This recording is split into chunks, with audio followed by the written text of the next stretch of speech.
code of silence that we don't dare speak.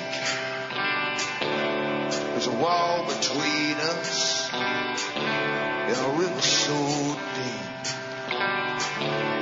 We keep pretending that there's nothing wrong. There's a code of silence and it can't go on.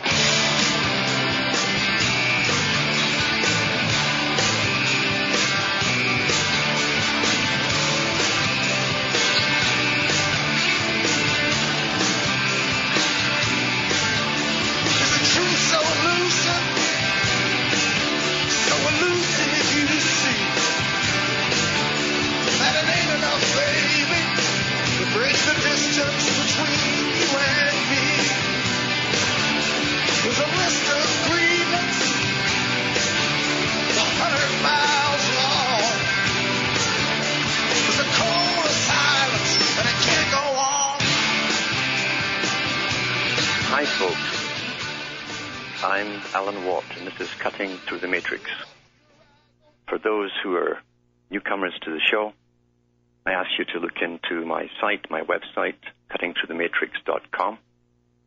And for those who can read the languages of Europe, you can get free transcripts downloaded from alanwattsentinel.eu. There are so many topics always on the go that the media gives us to discuss. And that's why they give us so many topics to discuss. They keep us so busy that we seldom get any truth coming through to us at all. In fact, the truth is the hardest thing to find, especially in war, since it is the first casualty of war. And for those who don't understand that since 9/11, most countries have all signed this combined effort on anti-terrorism, which is in fact a war. So we are under wartime powers. All of the Western world is, and a good part of the Far East as well. And once in a while, to substantiate this war, we get rumors from the media telling us about things that are happening within society, all the spooky things, the scary things, the things that try to verify why they're spending so much money on terror, anti-terror, and also taking your rights away at the same time. It's all to keep you safe, you understand. And once you can't move and you're in cotton wool or chains, then we'll all be perfectly safe because no one will be able to do anything without permission. That's really where law enforcement would take you. And in fact, it's taught at certain universities in law courses that that's where it must go. The police are trained to stop crime. How do you stop crime? Then everyone must be predictable. How can you get them to be predictable? You must have complete information on every single individual at all times and be able to make a prognosis as to what they would do next. But that's called safety. But it takes away all rights of freedom and free thought and free action. Of course, no one wants to do dumb things in a peaceful society, but by the same time, we're supposed to be given the options to hold on to and use our own sanity and judgment. In the Globe and Mail on October the 4th, 2007, there's a page there on man convicted in absentia for terror hoax. This is in Canada, and it's by, I think it is Mark Hume is the reporter. Vancouver, it says, when Lorne Matthew Napoleon, now where did they find these names? Lorne Matthew Napoleon, it's got Apollyon in there, from an old Apollo, you see, they like these little code words. We don't even know if this guy is real. But this is what it says. When Lorne Matthew Napoleon tried to use a twist of terrorism to bring the heat down on 3 individuals he thought were criminals, he didn't expect to become the focus of an investigation by Canada's Anti-Terrorism Unit.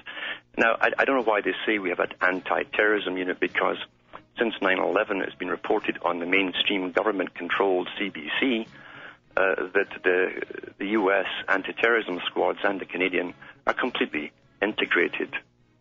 They're all integrated. And I'll be back after the following messages to give you more on this story, which may or may not be real. Who knows these days?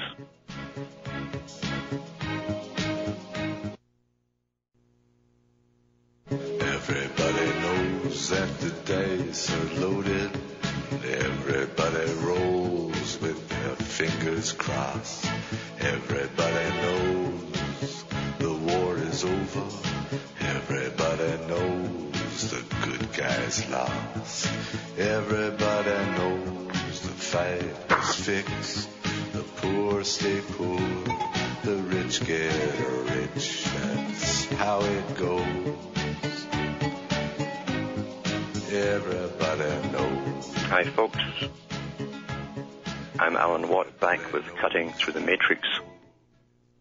Going over a report from the Globe and Mail, that's one of the Canadian newspapers, from October the 4th, on a young fellow who was supposed to be arrested for putting in a hoax to the police, and they tracked him down. And I'll continue with it. It says, but Mr. Napoleon, as I say, I don't know if this guy is real or not, and they always use three names when it's generally a fake or a plant or a patsy.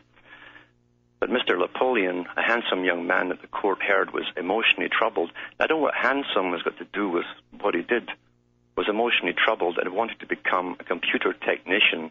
Was on the run from the law after being convicted in absentia of a hoax that triggered an investigation involving more than 20 officers and costing more than $100,000, which is a drop in the bucket these days, and have all your tax money to play with. He's believed to be the first person in Canada convicted under the 2002 Public Safety Act. Now, the Public Safety Act, if you want to find out where it first came into play, it was during the French Revolution, and they called it the Department of Public Safety. These are the guys who used to go around, and if you give them a bad look, they'd drag you up to the guillotine and cut your head off. And the U.S., strangely enough, adopted the same policy. They have a public safety department, and Canada apparently has one too. It's great how things are continual in the old conspiracy stuff to do with Freemasonry. But anyway, it says here, which criminalized terror attack hoaxes and tightened controls on biological weapons and explosives. He was also found guilty of public mischief, but not guilty of uttering a threat, and is facing a maximum sentence of 5 years in jail. Now, I don't know if this is real or not, because it could be put out just to scare the public, or to make you think that something's actually happening. The important thing on the part of the Crown, see, we in the democracies, in the British democracies, have this strange democracy with the Crown on top. So we're still obedient to a very old system that came in really with the Norman invasion. No one's really explained that yet. But all these characters in uniform swear allegiance to the Crown first before anything else. So and the police officers to offer a real disincentive for this type of thing, because you know the resources of the police to protect people and keep us safe from terrorism are always going to be taxed. That's a little pun by the prosecutor, Ron Barham. He said Wednesday, it's particularly important that this kind of conduct be minimalized. Well, isn't that amazing how they do this tongue-in-cheek sort of Masonic joke, you see? He says, you know the resources of the police to protect people and keep us safe from terrorism are always going to be taxed. Oh, ha ha, Mr. Ron Barham, which means son of But anyway, during his trial, Mr. Napoleon fled the low-rent hotel in Vancouver, where he had lived for 8 months collecting welfare checks while looking for work repairing computers. Now, someone at the welfare office should have told this character not to bother looking for work to repair computers, because the time he got the parts back from the manufacturers, it would be obsolete anyway. So they should have saved them some trouble and found him another job. Sam Deeby, owner of the Hotel Clifton, where rooms cost $380 a month, described Mr. Napoleon, 25, as a quiet, shy, polite man who was always neatly dressed and whose mother called him daily. Now, it makes you wonder if this is a report put out by police under the guise of the media, because, number one, what's handsome and neatly dressed and your mum liking you got to do with anything in this kind of case? Why isn't he got the low, overhanging eyebrows, the kind that keeps the sun off your eyes? The stereotype that they usually give us, it's almost like this one is made up. But I'll continue. He indicated to me that he was in trouble one day. This is from his mum. He had to appear in court. I said, what's wrong? Did you kill somebody? He said, no, it's worse. I was accused of being a terrorist. Mr. Napoleon is thought to be hiding somewhere in Toronto or Victoria, like they don't know, eh? No one can move in this country without them knowing where you are. But they tell us they don't know if he's in Toronto or Victoria, just a few thousand miles apart. For police have issued Crime Stopper bulletins. This picture has also been posted on YouTube. Now you know what all these little things are really for, don't you? Among other things, police are searching for him in internet cafes, which he frequented in Vancouver, sending off messages under the alias Daniel Jensen. It was one of these messages that led to him being shadowed by an anti-terrorism surveillance team and landed him in court. The Vancouver man's problems began when he hit send on a computer in an internet cafe on Robson Street, the son of the Rob, you see, Robson Street, transmitting a fax via a New York-based server to the Ottawa headquarters of the Integrated National Security Enforcement Team. The deliberately inarticulate note created a sense of urgency and need for immediate action among police anti-terrorism units in Ottawa and Vancouver, according to the court judgment. Hi, this is what the guy's supposed to have sent the police. Hi, I am a Muslim, and I have information on Islamic terrorist cell operating in Vancouver, BC. The cell members is plotting to blow up the Royal Danish Consulate. Now, see, here's another strange thing, too. See, something smells rotten in the state of Denmark. And this is an old con game in Masonry. It's a little code word they use. And you find even before, it was Denmark supposedly gave up those jokes about the Islamic people about 8 months ago or so. Now it's the Royal Danish Consulate with some character living in Vancouver. And it says here, I'm not sure what time this will happen, but I will give you some names and addresses of the cell members. I'm not sure where the WARE, the explosives are being kept. I think it's some strange room out in Burnaby, close to the Rupert SkyTrain, stated the fax. Now, as I say, this is almost like a practice thing, this release, this press release. I very much doubt this character is even real. But the main part is I'm trying to get to here after all the nonsense is what the judge said. Provincial Court Judge Gregory Rideout, where do you get a name like Rideout, said the hoax was serious because since 9/11, Canadians, now listen to this, Canadians now live in a new world order, and police have no alternative but to investigate all such threats. Now, the New World Order, again, is a high Masonic term, first put out to the public, that is, by George Bush Sr. on September the 11th, 1990, and then repeated 1 year later on September the 11th, 91. And then, of course, we all know about 9/11 in 2001. And a New World Order is part of what the reason for the Masonic building or creating of the U.S. was supposed to be in the first place. It's the New World. America is the New World. And this is the New World Order. Very, very interesting.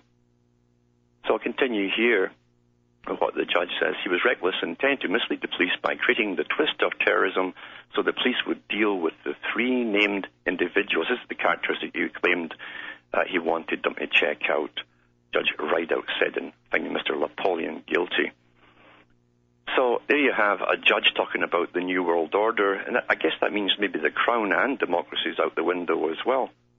It's hard to tell. What did they mean by a New World Order? But what it means is this is the brave new world. That's another term for the same thing. It's the system where the big psychopaths at the top run the system.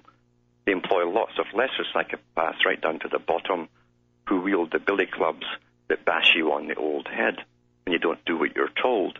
This is the New World Order they're talking about. A world where you can't move or do anything without permission. It's a brave new world. Brave in the sense that they break out of the old tradition of individual freedom, liberty, and the right of decision. That's what it's all about. So I very much doubt that this is really, really true.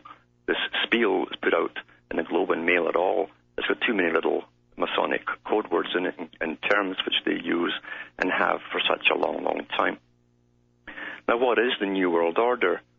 The New World Order used to be symbolized in ancient times along with the Great Pyramid, which was capped at that time. It was never capped, really, apart from the mistake they made in the measurements, because one side is actually lower than the rest, but also because the capstone is above the eye of Lucifer, is in the middle, the one who has the light. The capstone is the heavens coming down to the earth, as above, so below, also symbolized by the number 8, which also means money and power by the elite at the top. But they used the eagle as well. And you'll find that in the fictitious symbol of the tribe of Manasseh from the Old Testament, you have the eagle, its wings spread out and its claws. In one claw, it holds the olive branch, meaning it has the ability to make peace. Only there's 13 fruits on that particular one, or 12, I should say. Or no, it is actually 13. Then its other claw, it has the arrows. It means it can fire the arrows to make war. The U.S. copied that right into their symbol, their other great symbol for the seal, and all law enforcement used that at the top, that particular eagle. And it's also got a shield over the body, because the body, that which is comprised of it, the real members who run things, are always hidden from view, hidden from the public view. You'll find the same symbol in the Rothschild coat of arms. Look carefully, and you'll find it also has the same symbol hidden in there of the eagle, only they put 5 of the fruits on one claw and 5 arrows in the other to represent not only the 5 points of Freemasonry, but the 5 sons of old Amschel Rothschild. That's what it's about. This is an old system going back thousands of years. Professor Carroll Quigley, who was the historian for the Council on Foreign Relations, talked on tape to one of his students about this. And he did say, after poo-pooing the whole thing, he says, it is strange that they're using a symbol that was used in the occult circles thousands of years ago, meaning the Great Pyramid. And he also mentioned the strange fact that they put it on the dollar bill. Back after the following message, I think. I heard something on the phone. No, keep talking.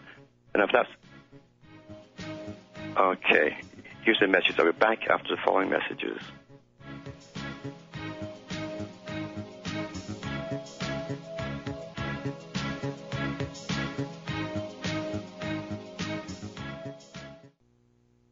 Everybody knows that the dice are loaded. Everybody rolls with their fingers crossed. Everybody knows the war is over. Everybody knows the good guys lost. Everybody knows the fight was fixed. The poor stay poor, the rich get rich. That's how it goes. Everybody knows. Hi, folks. I'm Alan Watt, and this is Cutting Through the Matrix. Just going over some of the farce that goes on in today's media, amongst all the trivia that they feed us, the other trivia that is, and the sports. The sports make front page news today. And I saw that happen in Britain. I think Britain was the first country to use that technique, where anything that really mattered was tucked away in the back pages, and they gave us sports on the front page, as though someone scoring a goal changed the whole world and the system. And, of course, you had page 3 girls, and then some little commentaries on comical matters, and that became your daily fare as we started on the road to going downhill. Now it's pretty well standard all over the planet. We're overdosed with sports, something, again, that Bertrand Russell, even further back than him, H.G. Wells, talked about in 1915. Wells says we'll build sports arenas across the planet, put people in it, and overload them with sports and trivia to keep them occupied and to give them outlets for their tribal instincts. They would never change their plans, they simply fulfill them, and we go along quite happily, never knowing what's really happening to us, thinking it's all quite natural. Now, I think we have Clarence from Oklahoma. Are you there, Clarence? Yes, I am, Alan. It's great to talk to you this evening. You've given, I had to call because, it's just such a, I think sometimes why you don't get callers, you're giving such a great exposition of what's going on. You just kind of sit here and listen, you know. Yeah, it's not bad, yeah. And I got to thinking, and I thought, well, maybe I could ask a question or contribute a thing or two, and I hope I can. Yeah, go ahead. like I said, you just even changed what I was going to say originally when you said that about the sports and the it's kind of like it's a diversion. Yep. Whenever there are controlling ruling classes, they want a diversion for the masses. That's right. And there was a gentleman called into a talk show the other day, and he said, and I'll never forget this, and I think I'll start doing it myself. He said, if anybody asks him, wants to talk sports, like, what do you think about the game this weekend with someone? He said he will ask him, who's the vice president of the United States? Mm-hmm. Yep. If they can't answer him, he said, I'm not going to talk sports with you. Yeah. If you don't know who the vice president of the United States, and well, they've done, you've seen the tapes, you've seen the little deals done various places, YouTube and others. They can go out and ask people simple questions, and they don't even know. I know. That's right. And it just falls so far into line, like what you said with what this whole plan is, and it's working itself out just so, chillingly, I guess would be a chillingly good word. Is true, yeah. And this goes back to the ancient Roman Empire. Mm-hmm. And even probably past them. Yeah, but they were the ones that came up with I did study world history in college, and bread and circuses.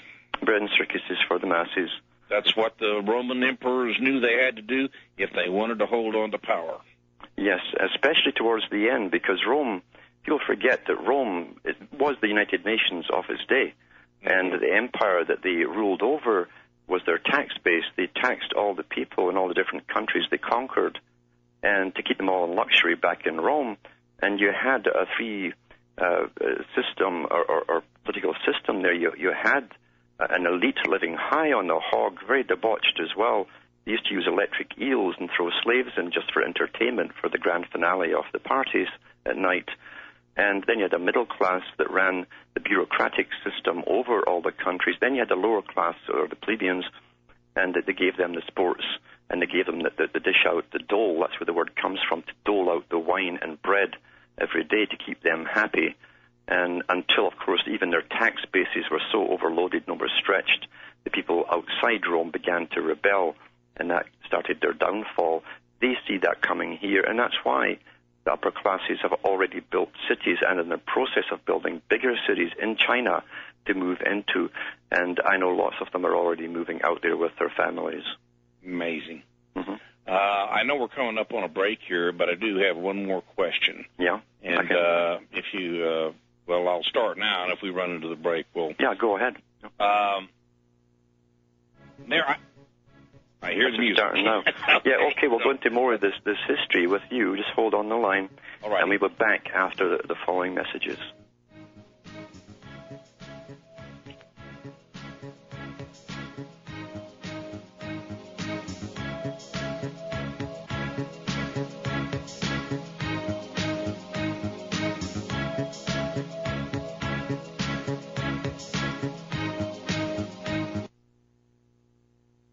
You're listening to the Republic Broadcasting Network, because you can handle the truth. Everybody knows that the dice are loaded. Everybody rolls with their fingers crossed. Everybody knows the war is over. Everybody knows the good guys lost. Everybody knows the fight was fixed. The poor stay poor, the rich get rich. That's how it goes. Everybody knows. Hi, I'm Alan Watt. This is Cutting Through the Matrix, and I've got Clarence on the line from Oklahoma. Are you still there, Clarence? Yes, sir, I sure am. Yeah, please continue. Okay. I'm going to kind of give a shameless plug, and I have no connection to the person, but, sometimes they'll ask on a show, what woke you up? And I'm 56 years old. I've been around for a while, served in the armed forces of my country, work for the beast, the federal government, I like to call them almost. But that's a little bit of background there. But what woke me up is I read about, and I don't know where I heard it from. It might have been, it was another radio show. They interviewed a man named Jim Mars, and he wrote a book, Ruled by Secrecy. Mm-hmm. And that book, I mean, when I read that book, suddenly, you know, I was getting to the point to where this whole left-right, Democrat, Republican, the whole paradigm was breaking down for me. Yeah. It wasn't, I could see it wasn't going anywhere, and I suspected there was something underfoot. Yeah. And that book really brought out points that all of a sudden things started to make sense. Yeah. And that's what your show does, because. And I wanted to ask you about a certain thing, and I've read it, I've heard it other places, and I keep up with, try to keep up with everything. Isn't it that somewhere down, you know, after all the pike, I mean, all these people, this stuff has been going on for hundreds, maybe thousands of years. Yeah. These people have been around for, I mean, forever, and it's amazing their tenacity. Yeah. They will work at this generation after generation, even though they know that they are, what do you call it, mortal beings. Yeah. And they're not going to live to see the ultimate. But they're dedicated enough to keep after it. Mm-hmm. Now, I've heard, I just want your take on this, and if you have any knowledge of this. I read it, but I can't remember it exactly. There is basically, at the very top is about 12 families. And this is come throughout Europe and from Asia and from around there over the years. And these 12 families, the representatives meet. There's a place in Europe. This is above Bilderberger. This is above many of the other named organizations. And I'm not sure this one has a name, but supposedly they meet in a chamber where there are 12 chairs. And apparently numbers mean something to these people. Mm-hmm. And, you know, there's 12 of them. But there is a 13th chair. Which is empty, yeah. Absolutely. Yeah. Could you expound on that? Well, the 12 comes from the Zodiac. The Zodiac, there's 12 main symbols that they use.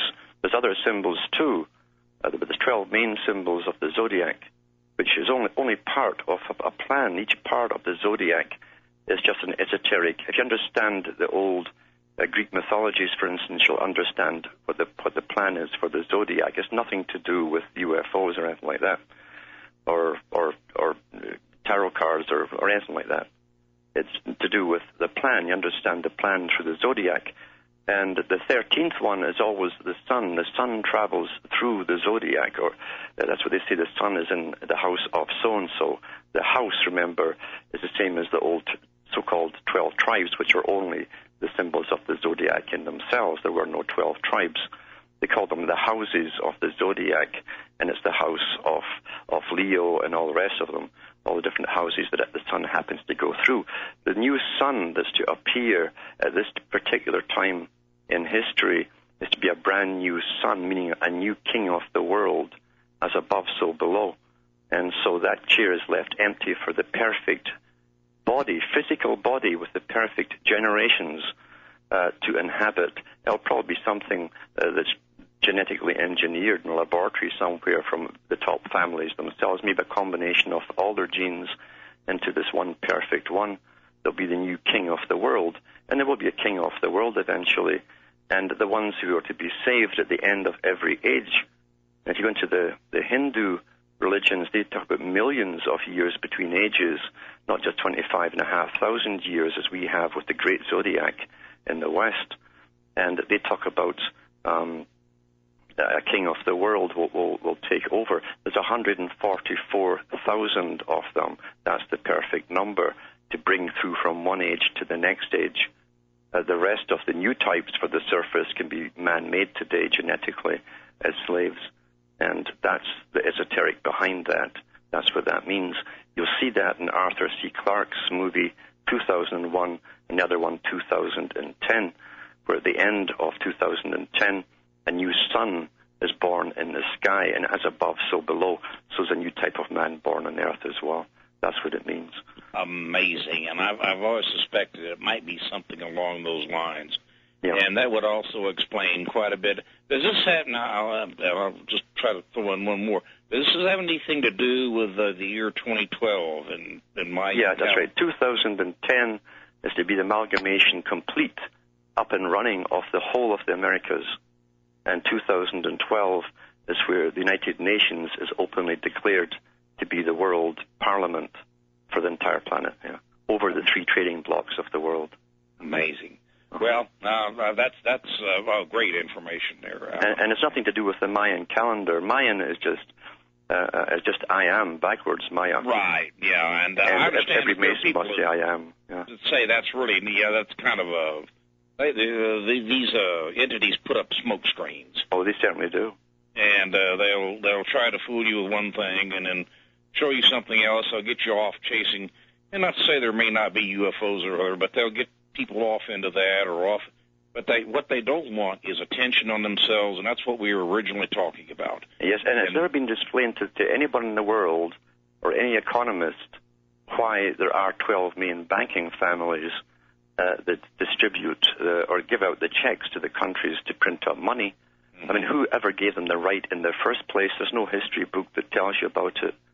But that's the way it is. And yet it had to have been agreed upon somewhere in the distant past for them to still be doing it today. And it's like I saw and what you're telling me, and that's why I listen to your program every day. You have to have enough of this knowledge to see that there's really an unbroken line. This is going, and that's what people don't grasp today. Mm-hmm. They don't grasp. They think history is like fits and starts. That's right. And even Carol Quigley said the same thing, that foundations have mandates and therefore outlive many generations of men with the same mandate. That's why they can make a plan and pull it off many generations down the road. When they gave out the land and the old land grabs and the old racing grabs, the wagon races for the U.S., they knew that those people would go out there to clear the land, turn wilderness and swamps into real estate, and that that these bankers' families would eventually take it off them through taxation, maybe 5 generations down the road. They knew that in advance. Yeah. That's amazing. That's even how my state got started, Oklahoma. Yep. It was through a huge. Yeah, that makes a lot of sense. Okay. I sure appreciate it, Alan. I mean, that's one of the greatest conversations I've had with anyone in a long time. They can put it down, condense it down. Okay. Will you call again then, Clarence? I'll do that. Thank you very much, sir. Bye now. Bye. Now I've got John in Florida. Are you still there, John? Hello? Hello, John? Yes, I'm down here in South Florida. Yeah. Today I saw something interesting down in Palm Beach Gardens, Florida. There was a revenue agent, we call him Palm Beach Gardens Police. He was sitting in an intersection between 12 and 12:30 that I saw him. He had binoculars. He had really a high-grade quality pair of binoculars. He was sitting there in the medium in a main intersection just watching people with binoculars. Now, I think with your listeners, we should start to pay attention to what we're doing, when we're driving around, and maybe we should get cameras with zoom-in lenses and start taking pictures of these cops sitting there and doing what they're doing on their off time or their on time. Yeah, in fact, there was a case recently where some person who was victimized by a police officer in a car just happened to have a video attached to his own car and managed to use it in court against the policeman who just happened to lose his own tape, his own copy of the incident. So it does help to carry a camera around with you and maybe even have it built into the front grille or somewhere where they can't see it. Well, I mean, but actually a high-quality, good pair of binoculars, because this officer, this revenue agent, was sitting there, and there's a college, there's a university right there. So what's he watching? The little girls running, or is he just? It could very well be. What he's probably doing is tallying up the weight and the number of little girls and evaluating how much money they'll produce in their lifetime. I mean, this is definitely a problem that people should start paying attention to. When they drive off, they have a 30-minute lunch. So they get in their car, they go run into the store. This cop's in the intersection, and he stopped, and he's parked there. And maybe we should start filming, maybe your listeners, and I saw this today, maybe we should start filming them, taking photos of them, and what are they doing there, and maybe, because we can turn this on them. And you got to remember, though, you got to be careful doing it, so make sure they don't see you at the time, because these characters really are trained in such a way and picked. They're given psychological testing. You probably know that anyone with an IQ above about 97 is turned down for the police today. They don't want the guys that are too bright, but they want them to be the steroid type that pump themselves up and who are rather aggressive, and they don't like being challenged. They take it personally. They'll hide behind the law when it suits them, but they take it personally when you challenge their authority. So be very careful of what you're doing. These characters are really pumped up on some drugs themselves. They can be pumping them all they want. I'm actually taking it personally against these because they're revenue agents. They lie. They steal. They steal from you.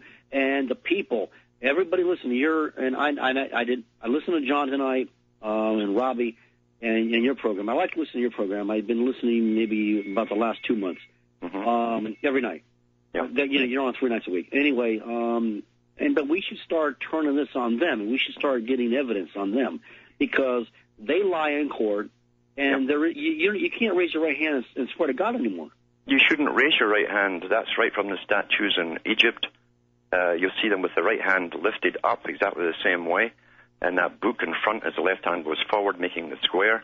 That's a Masonic ritual. You're in a Masonic temple when you're in the court, and you don't use their symbols when you're in their courtroom, believe you me. People should understand this. Now, all policemen they become Masons when they're told to join because they have to stand up for each other. They're told they must lie on each other's behalf. That's a fact. I have all their swearing-in ceremonies here and their books written by Masons for Masons. I have them here. And the judge must always take their word over any person within the general public. So this is a rigged court. I mean, the courts are rigged. Yeah.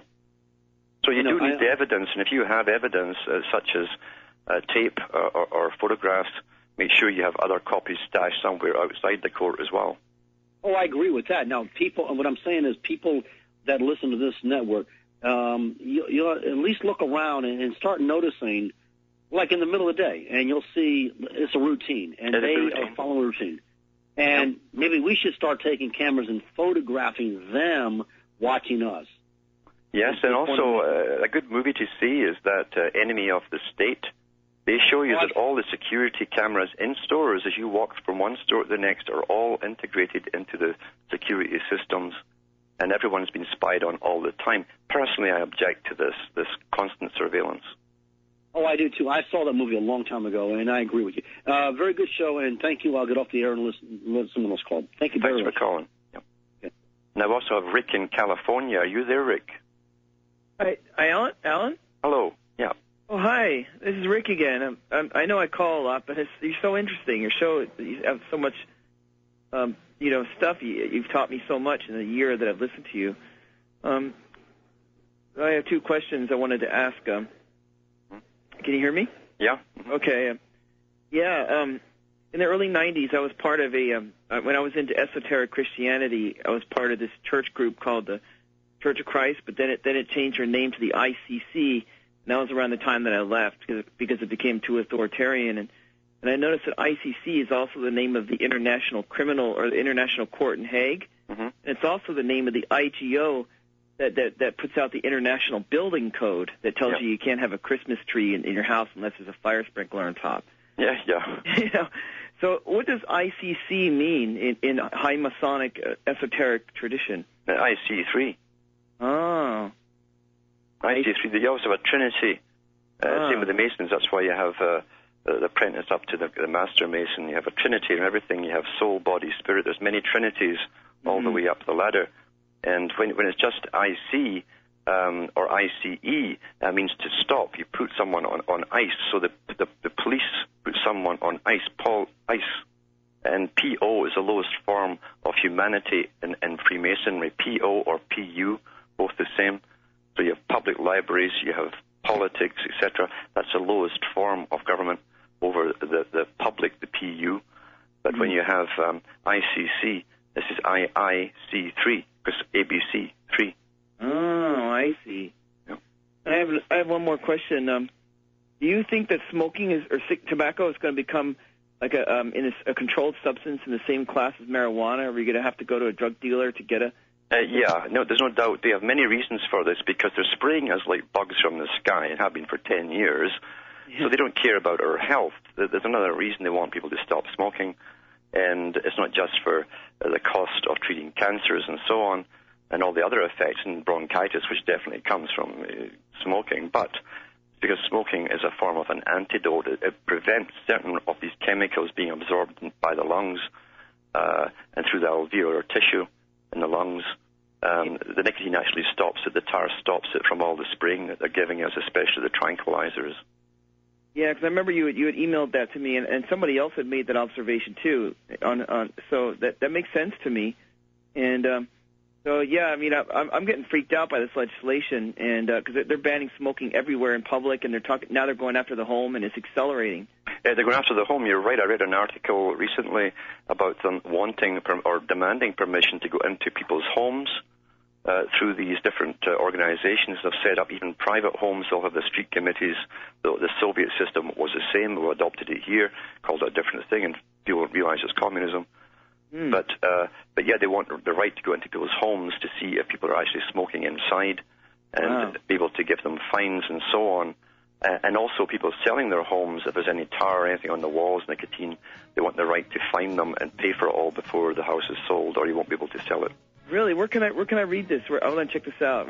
I'd have to go back in the mail, but it was in a newspaper recently. You don't understand, all these organizations are completely integrated, and they all work from the United Nations that first declared war on smoking. I'll be back after the following messages. Hang on the line. I'll talk to you after this break. Everybody knows that the dice are loaded. Everybody rolls with their fingers crossed. Everybody knows the war is over. Everybody knows the good guys lost. Everybody knows the fight was fixed. The poor stay poor, the rich get rich. That's how it goes. Everybody knows. Hi, folks. Alan Watt back with Cutting Through the Matrix. And are you still on the line, Rick? Oh, yes, I'm still here. Yeah. If you check into the history of the war on smoking, all these wars come from the United Nations, and all governments since World War II just sign them into law. The UN also declared war on obesity, and they want the right for everyone to be dragged in on a frequent basis and be weighed and measured and all the rest of it to make sure that the stock, the slave stock are healthy for their owner's sake, that is, and we're more productive. So this is just totalitarianism to the extreme, because you can't expect anything else from the psychopathic control freaks at the top. I was angry one night, and then I started laughing because I went to the WHO website, and the science is so... I mean, they're talking about like a little bit of secondhand smoke from a passerby. I know. Drift into the classroom and affect a child's scores. Yeah, eventually you'll have anti-smoking SWAT teams that will shoot you on sight for having a puff of smoke. I know. And meanwhile, in Vancouver, for the last 10 years, they've been showing children at 7 years old how to inject heroin safely for their own good. Safely, you see, is a key. Wow. I mean, everything is so sick and perverted in the control freak world that we live in. But I'll let you go because I have to get Ted in California. Thank you very much. Okay. Well, Ted in California, are you there? Hello, yes, Ted. Hello, Alan. Hello. Hi there. I was researching the brain chipping meeting at Loyola that you've talked about. Yeah. I came across a PBS program called The Worldwide Mind. Have you heard of it? I've heard of it, yeah. Yeah, it's incredible. It's on Google Video, of course, in 6 parts. It's like a giant infomercial for brain chipping. Absolutely amazing. Yes, and that again is what the occult, even through Carl Jung too, that made many references. He coined the term the global consciousness, like the global mind. This was an occult term used back in the 40s and 50s, but even he knew where this was going. He wasn't too pleased himself at the ultimate physical brain chip. Yeah, it just broke my heart to watch it, and amazingly, they use Aldous Huxley as a character who talks. That's right. I read that, yeah. Yeah. Oh, yeah. And so we're living in an agenda. It's never changed. And again, Thomas Jefferson said that when you see different changes of government, but an agenda is carried on, then you know you're under secret tyranny. And that's what you have been since the UN was formed. Yeah. It doesn't matter. As long as they put their own boys at the top, as Quigley said, the all-party leaders and the top cabinets are all pre-picked and selected.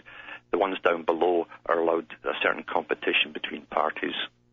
But the ones at the top are all picked long before the public even hear their names. Yeah. They're vetted, yeah. Yeah. Okay. Well, thanks very much, Alan. Thanks for calling in. Yeah, that's true.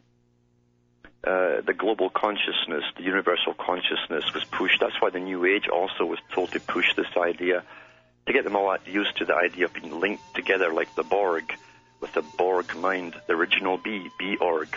That's what it's all about. Well, from Hamish, my dog, myself up here in Ontario, Canada, it's good night, and may your God or your gods go with you.